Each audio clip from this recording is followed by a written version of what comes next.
Salam dan bahagia. Perkenalkan, saya Marleni Jelita, Sarjana Pendidikan, Guru Agama Katolik dan Budi Pekerti di SMA Negeri 2 Satarmese, Kabupaten Manggarai, Provinsi Nusa Tenggara Timur. Sekaligus mahasiswa PPG dalam jabatan pada LPTK, Sekolah Tinggi Katolik Santo Yakobus Merauke Angkatan 2024 dengan NIM 24869051081. Saat ini saya akan melakukan ujian kinerja pada hari Jumat tanggal 18 Oktober 2024 pada kelas 11A dengan materi sifat gereja yang apostolik. Selamat menyaksikan.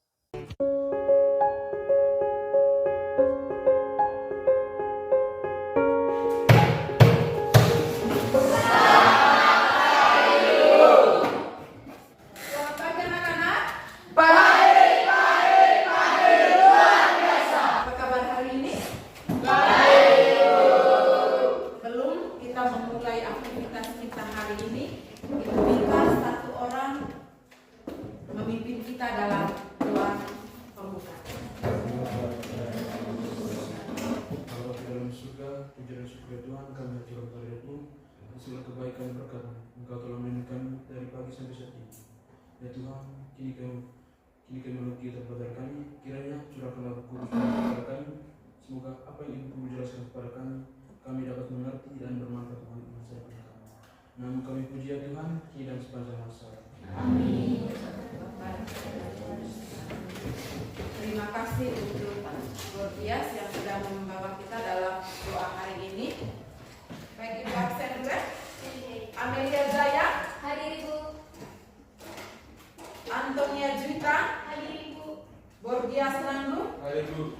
Baik, kita masih lanjut dengan membicarakan tentang materi sifat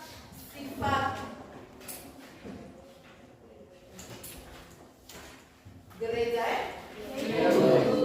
Kalau kemarin kita berbicara tentang gereja yang satu, kudus, katolik, dan hari ini kita akan berbicara tentang gereja yang apostolik. Sebelum Ibu melangkah ke materi tentang sifat-sifat gereja yang apostolik, Ibu mau tanya dulu, apa yang dimaksudkan dengan kerasulan? Ada yang bisa jawab? Kerasulan adalah orang-orang yang mewartakan Injil dalam gereja Katolik. Orang-orang yang mewartakan Injil dalam gereja Katolik. Ada lagi? Saya. Angelina? Kerasulan adalah orang yang mengabdikan diri untuk menyebarkan agama. Angelina bilang kerasulan itu adalah orang-orang yang menyebarkan agama. Kira-kira kegiatan apa sajakah yang dilakukan sebagai bentuk dari kerasulan itu? Tania? Misalnya itu Ibu, lektor dan lektris. Lagi? Saya Bu, Ira? menjadi anggota KOR Ibu. Menjadi anggota KOR. Menjadi anggota KOR. Menjadi anggota Misdinar. Misdinar. Bentuk-bentuk kegiatan kerasulan sebagai bagian dalam kita mewartakan kabar gembira dalam ajaran-ajaran agama Katolik. Anak-anak, hari ini kita akan berbicara tentang gereja yang apostolik. Dalam gereja yang apostolik ini nanti kita akan berbicara tentang bagaimana atau siapakah yang menyebarkan ajaran agama Katolik dari awal, lalu bagaimana kita terlibat dalam mewartakan ajaran-ajaran itu sendiri ya, dalam gereja yang apostolik ini. Dalam materi gereja yang apostolik ini tentunya kita memiliki tujuan pembelajaran. Yang pertama adalah peserta didik mampu memahami sifat gereja yang apostolik. Yang kedua adalah peserta didik dapat mewujudkan sifat gereja yang apostolik dalam hidupnya sehari-hari. Dan yang ketiga, sebentar kita akan membuat proyek dari tujuan pembelajaran ini, yaitu peserta didik mampu membuat proposal kegiatan kerohanian di sekolah agar dapat mendalami keapostolikan gereja itu. Dalam pembelajaran hari ini kita akan menggunakan metode pembelajaran PJBL, Project Based Learning. Dalam proses PJBL ini nanti kita akan melewati 6 langkah pembelajaran. Yang pertama adalah Ibu akan menentukan pertanyaan mendasar tentang kegiatan yang akan kita lakukan. Lalu yang kedua adalah mendesain proyek sebentar. Lalu yang ketiga adalah menyusun jadwal dari proyek itu sendiri. Lalu yang keempat adalah memonitoring. Ibu akan jalan ke setiap kelompok sebentar, karena sebentar kita akan bagi dalam kelompok. Ibu akan jalan memonitoring kegiatan yang akan kamu lakukan. Bagaimana tingkat keaktifan kalian, Lalu yang kelima nanti setelah buat proyek nanti kita akan menguji hasil setiap kelompok, nanti dipresentasikan di depan kelas. Dan yang keenam nanti kita akan melakukan evaluasi. Kata apostolik. Apostolik berasal dari bahasa apa? Yunani. Berasal dari bahasa Yunani yang artinya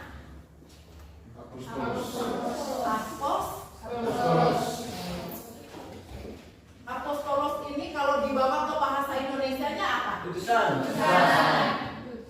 Utusan Atau yang utusan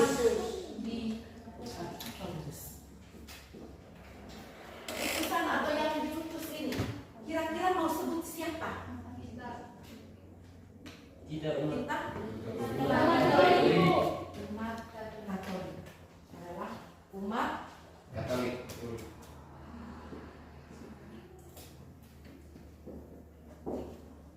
apostolik. Coba perhatikan di layar. Apostolik ini berkaitan dengan ajaran para rasul. Kita punya agama Katolik ini dulu bukan hanya sekedar datang saja, tiba-tiba muncul agama Katolik. Para rasul. Para rasul ini siapa? Murid-murid Yesus. Ada berapa? Ada 12 murid Yesus yang mewartakan kabar gembira. Mereka diutus. Lalu ketika para rasulnya hilang, tongkat estafetnya itu diberikan kepada pemimpin gereja Katolik. Yang pertama itu siapa? Paulus. Paulus. Yang kedua dia bawa ke usuk. Dilanjut oleh imam. Lalu Umar.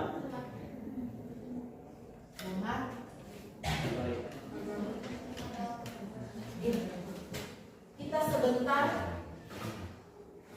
mencari tahu apa saja yang dibuat oleh umat Katolik. Baik, anak-anak, kita akan memulai dengan metode kita, yaitu berdiskusi dalam kelompok. Kita akan bagi dalam 4 kelompok, silakan ke kelompok permanen yang sudah Ibu berikan.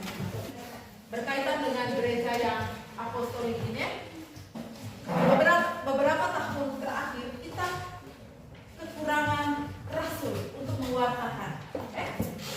Dikarenakan generasi penerus lebih banyak melakukan kegiatan-kegiatan di luar gereja. Ada sebuah artikel nanti yang menampilkan alasan mengapa para muda sekarang lebih banyak meninggalkan kegiatan-kegiatan gereja. Nanti kamu diskusikan permasalahan itu, Ibu akan tampilkan di layar sebentar seperti apa kronologi dari permasalahan itu. Misalnya.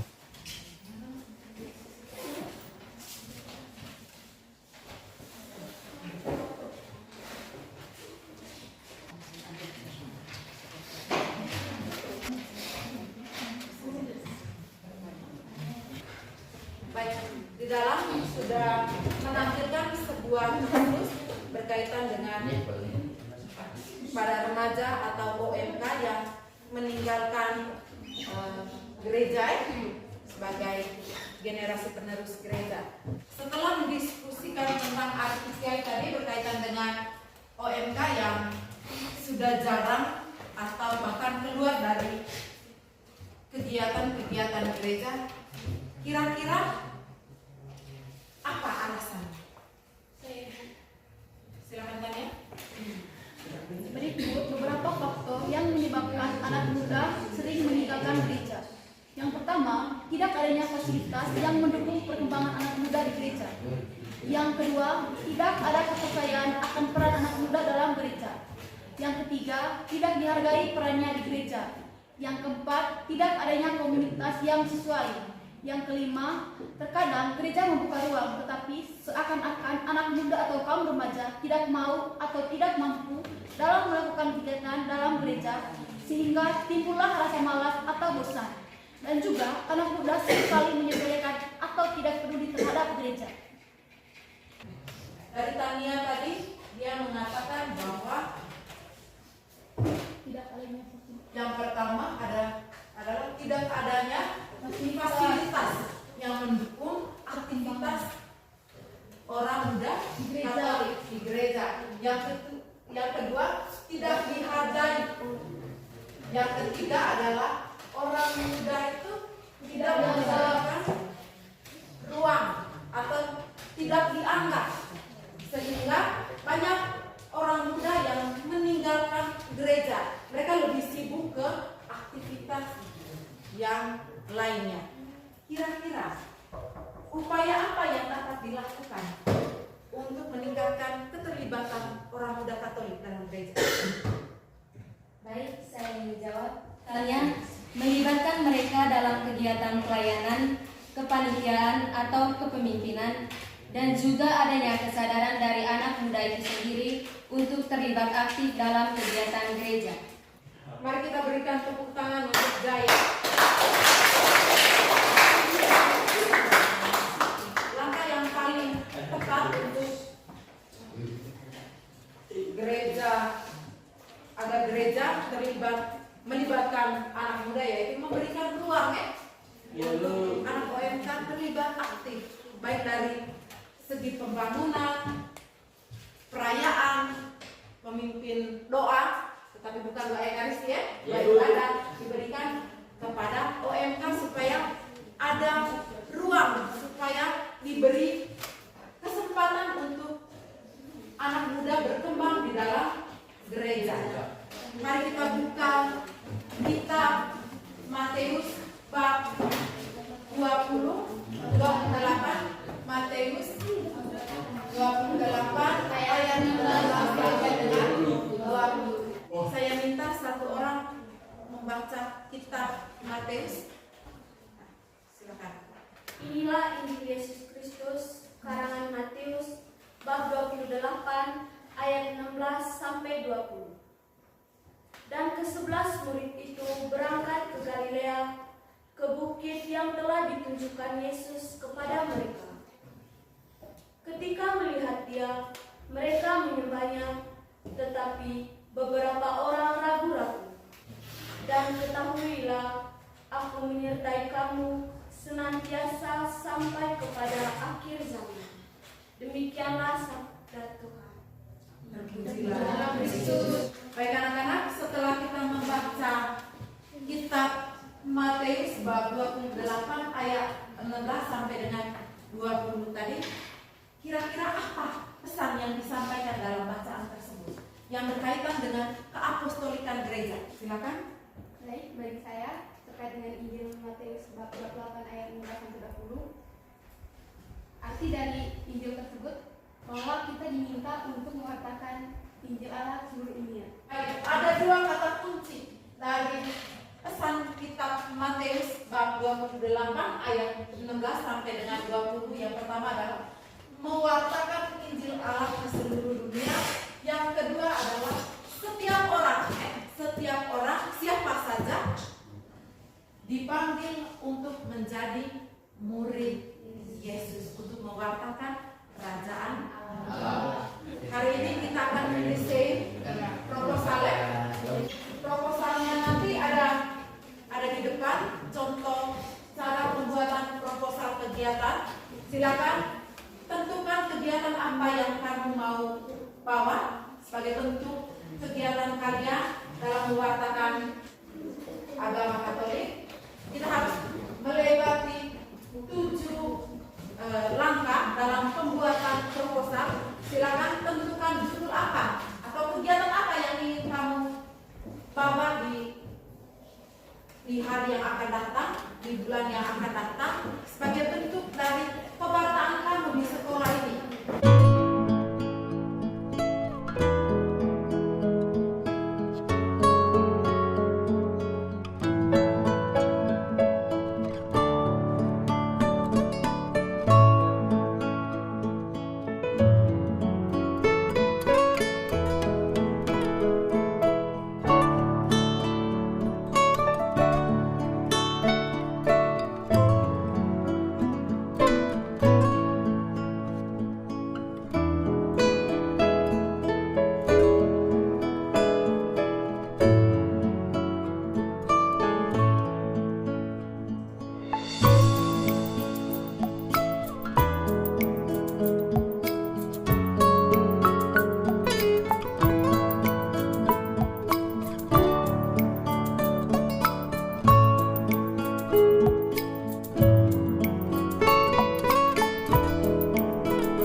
Bahasa ini di satu sisi sangat membantu manusia, namun di sisi lain dapat merusak tatanan kehidupan manusia.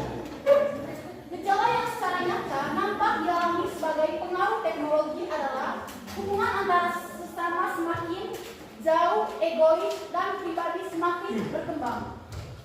Pengaruh dunia maya terhadap perilaku, mental, dan moral masyarakat semakin merajalela.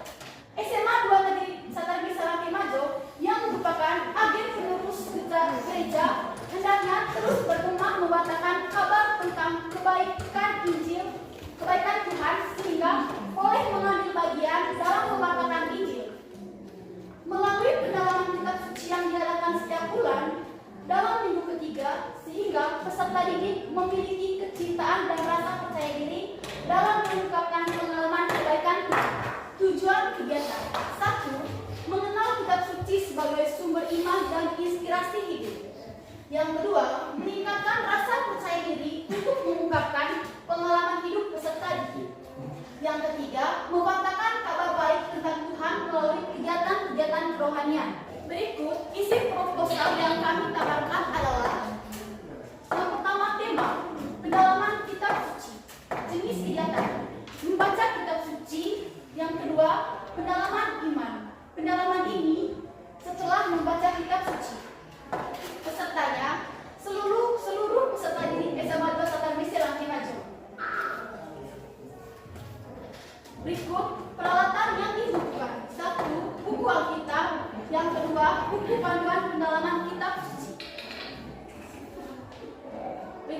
waktu dan tempat pelaksanaan. Setiap minggu ketiga dalam bulan bertempat di Aula SMA 2 Satar Mesi Langkih Maja. Sumber dana: 1. Dana semula dengan total 3 juta dan dana kas kelas total 500.000. Kepanitiaan.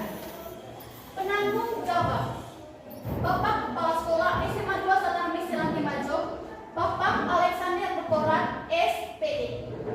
Ketua Pelaksanaan Guru Agama Katolik Marleni Juwita, SPD. Bendaharanya Bapak Hieronymus Zahadu, SPD.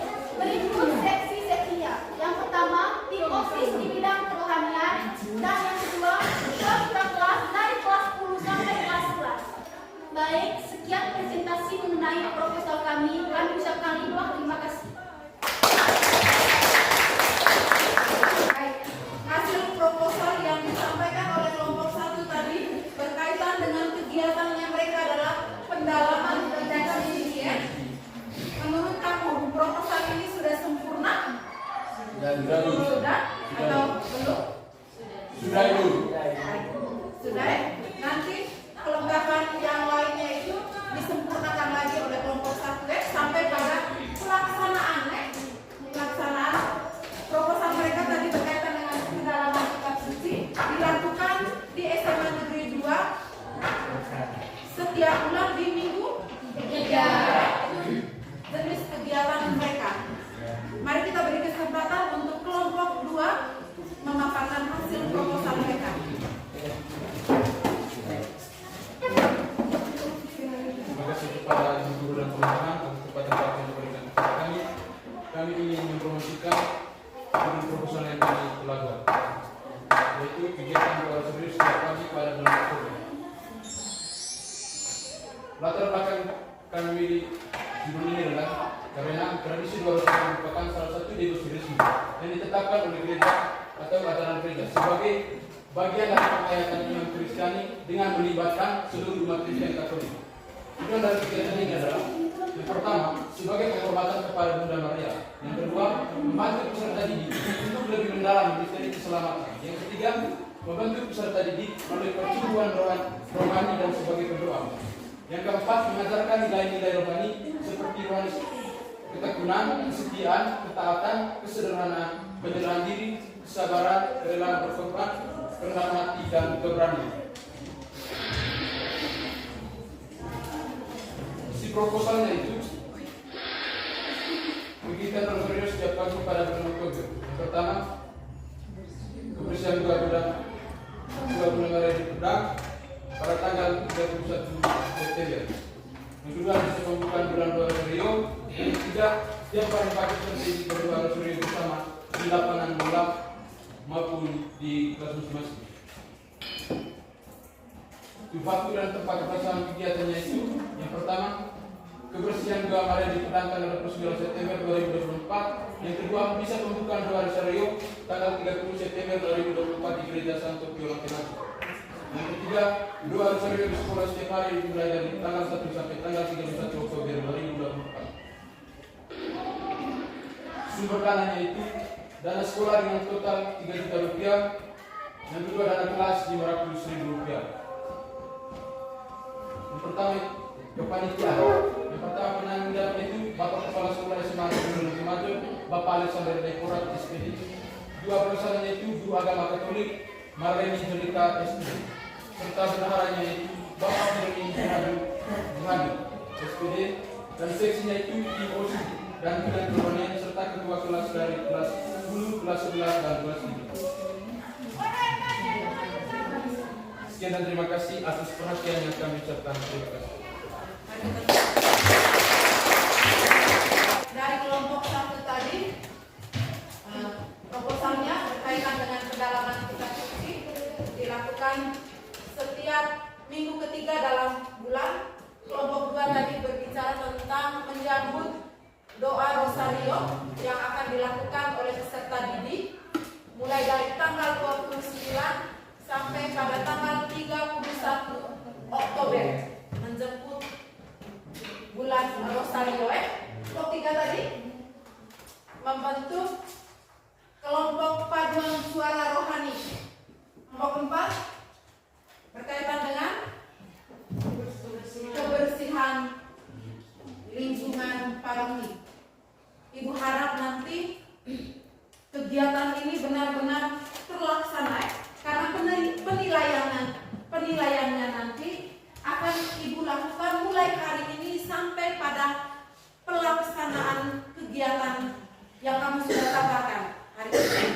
Kesempurnaan proposal nanti kita akan ketemu terus setiap hari. Jika ada kesulitan proposalnya sebelum ditandatangani oleh kepala sekolah, kita akan terus membenah proposal sederhana ini. Sekarang kita melakukan evaluasi dengan kuis. Silakan siapkan HP untuk kita bermain. Ibu menilai sejauh mana pemahaman kalian hari ini berkaitan dengan gereja dan apostolik.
Ibu harap bahwa kegiatan ini bukan hanya sekedar kita merancang, tetapi harus ada kegiatan nyatanya sebagai bentuk bahwa kita juga terlibat, bahwa gereja juga memberi kesempatan bagi kalian untuk berekspresi dalam kehidupan menggereja. Baik, di akhir proses pembelajaran kita, silakan tuliskan refleksi kalian berkaitan dengan proses pembelajaran kita hari ini. Silakan tulis apa-apa saja yang kalian rasakan hari ini berkaitan dengan proses pembelajaran.